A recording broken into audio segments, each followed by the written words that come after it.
we're on. And welcome, Natalie. It's so great to see you. We've known each other for a little while and have worked on this project together quite a bit. And I miss seeing you in person.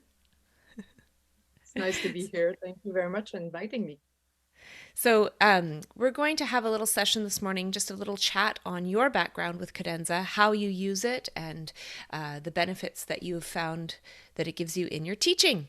So, first of all, tell us a little bit about yourself. I'm a clarinet player. I'm from Sherbrooke, Quebec. I've been teaching in a college setting for some number of years. Um, Clarinet, as well as been teaching other subjects such as ear training.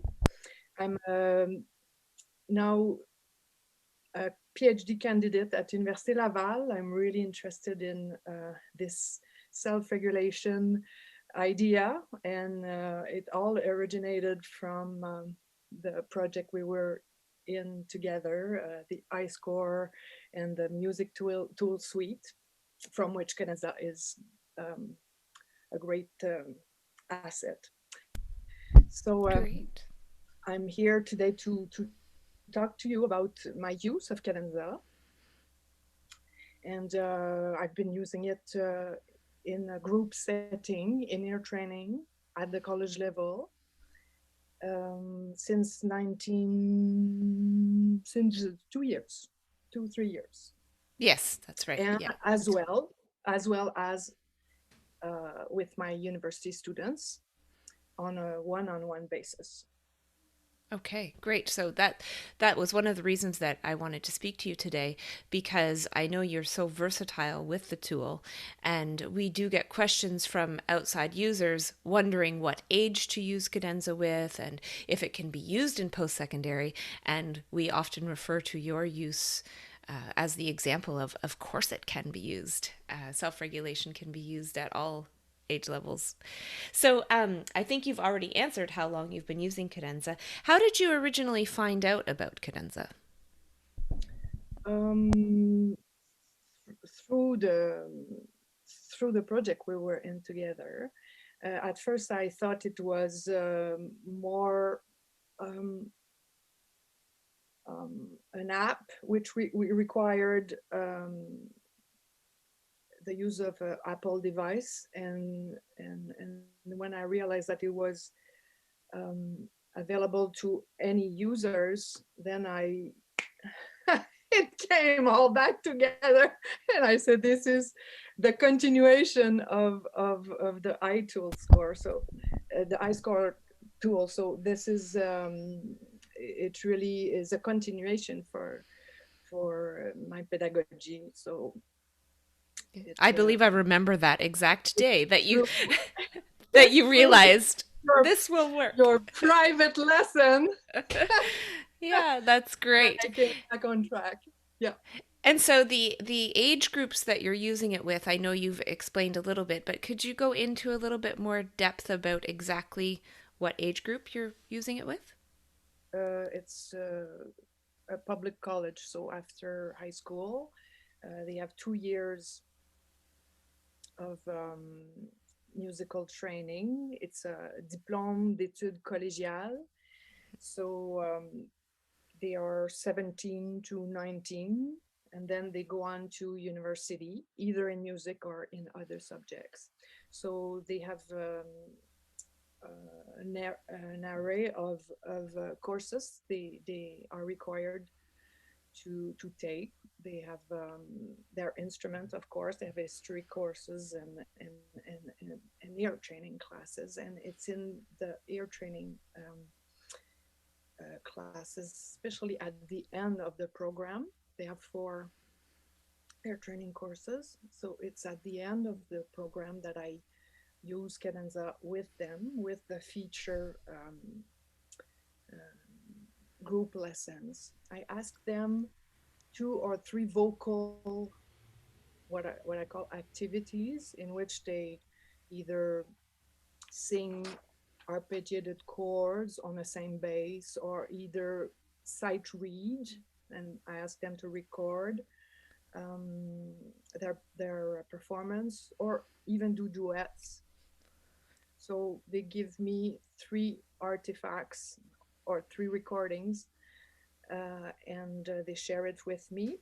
Prior to that, they self-assess their performance, finding out what went well and not so well, and then I comment using the media annotator. So I And use it those, systematically every semester, and I don't ask more than three recordings. I give them points for that, little points, but it's just, an exercise to self appraisal, then maybe critique just a little bit. So they get to know the tool and then use it adequately and hopefully on their own. So they do the transfer in their um, instrument, yeah, exactly. That's great. self-regulated way. Yes. That's great. So And that's my use of technology. Yes. you shared a video with me as well of your students using it, which was just great. That's fabulous. If we have their permission, perhaps I'll tag it onto this video so others can see how they use that. So you and I can talk about that later. That's great. Sure. So I think you've explained what feature you find the most Yes. useful. I believe that's the media annotator. And Oh, can you very tell much. me, how do the students receive that? How do the students, when they first look at Cadenza and they start using it, what's their feedback about it? They don't. They don't. You'll probably find that bizarre, but they don't say much about it. As if I compare it to iScore, there was another accompaniment, technological accompaniment. You had to foster this appropriation. With Cadenza, I mean, it's an app. They just log into it. I give them their assignments, and they just do it.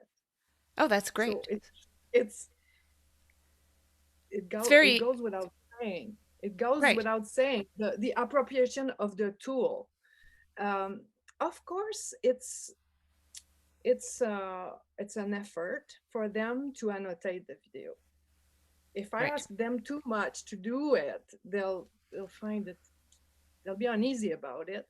But they Hmm. see the value and they see the improvement. That's key. So That's it's a key. key. Hmm. It's a That's key. great. That's wonderful. If they go Sorry, that back on was their initial first recording, their second and their last, and they connect the dots and they see the improvement, and that says it all for that them. does say it all. Yeah. Yeah. That's great. So I notice that with my it's students as well, and I compare it to yes, seeing yourself grow in the mirror. You don't look in the mirror and see yourself growing. So it's nice to have your lines on the wall that your parents put so that you can see how you're growing. And Cadenza is kind of like those lines on the wall. Yeah, yeah. that's great. How would you say that it's changed your pedagogy prior to It's using and changed now? tremendously in the way that I don't rely on the perfect product as much. And it's very clear for my students that it's the process um, that is valued. So it changed everything for me. That's so great to hear. Um, Yes. would you And like I was surprised sometime at one point. I had forgotten to say it in one of my groups. And I realized that that kid, like he was a vocal singer and he was jazz and he was like having everything to be perfect, right? And he said, I must have spent 100 hours or so, 15 hours, I don't remember. It's an astronomical number of hours to make it perfect. And it just I just had to say, this is just a process-oriented assignment. I mean, just a Yeah. picture of one moment, and then in 4 weeks, you'll have another picture of another moment. And I had not made that clear enough for that group, I imagine. So it's a whole new perspective on musical performance. I mean, they learn that if it's not perfect, you don't hand in anything. And of course, it's true at the end when the public is there and when the exam is there and when you need to be a competent musician, of course it's the product, but along the way there's other important things. Oh, I just love that, Natalie. The That's pedagogy, I yeah. mean, it's the pedagogy, and we're really way too much oriented on on the end product. And music education is not only about the product, it's about the process, and it's about much more at the end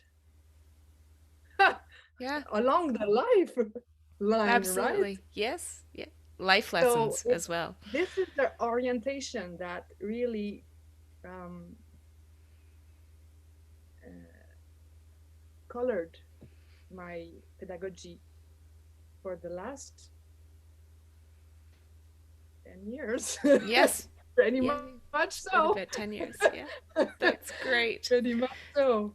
I just love that. And I love your passion for teaching and your passion for, you know, seeing your students find the joy in the journey. I think that's fantastic. I'm just going to pause the recording for one moment and then we'll come right back in.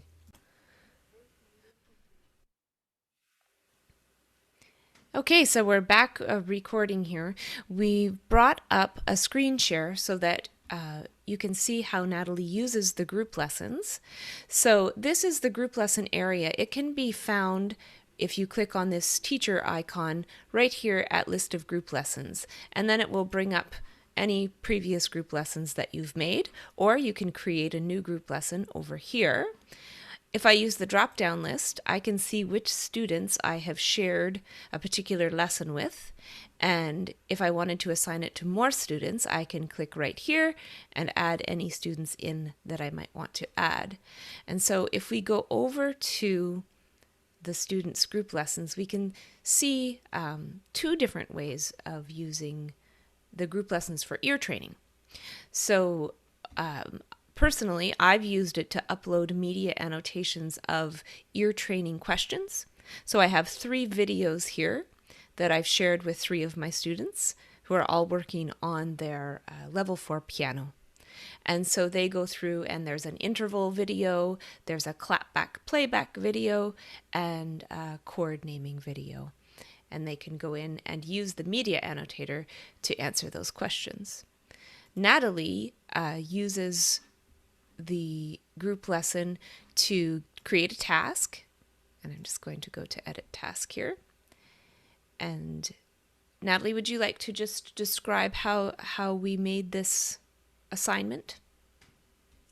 Yes, I just name the assignment in the first box, vocalise deux. Usually I ask them to sing chords on the same bass with inversions. So it can be major, major 6, and major 6/4, second inversion, minor, minor 6, minor 6/4, augmented, and diminished chords. So I name exactly what I am expecting on the same bass on 4 different notes, let's say. So after writing that, I used the next feature, which is the checklist, making sure that prior to recording their performance, they use a metronome, they use une battue, a clear Conducting.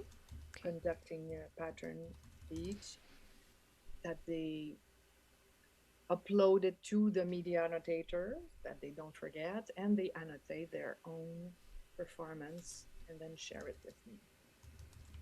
So after that, I just save, and then off it goes on to the students. Yeah, that's great. And it's so nice to be able to share one lesson Yeah, with as many students as you like. And that way, rather than filling it in 11 times or 15 times, you can right. just broadcast it to all 11 or 15 of those students. Yeah, it's a Yes, big time saver for yeah. sure. Since I have only Okay. 2 or 3 tasks, it really makes it easy for them to put to place them there. But as well, when I want to observe their progress over time, I know where to get the artifacts, and it really organizes well my all my videos and my notes. So I'm sure that helps you with assessment in the end. it, it does. That's great. So my final question for you today, Nathalie, is there anything that the Cadenza team can do to support you in your continuing use of Cadenza? Um,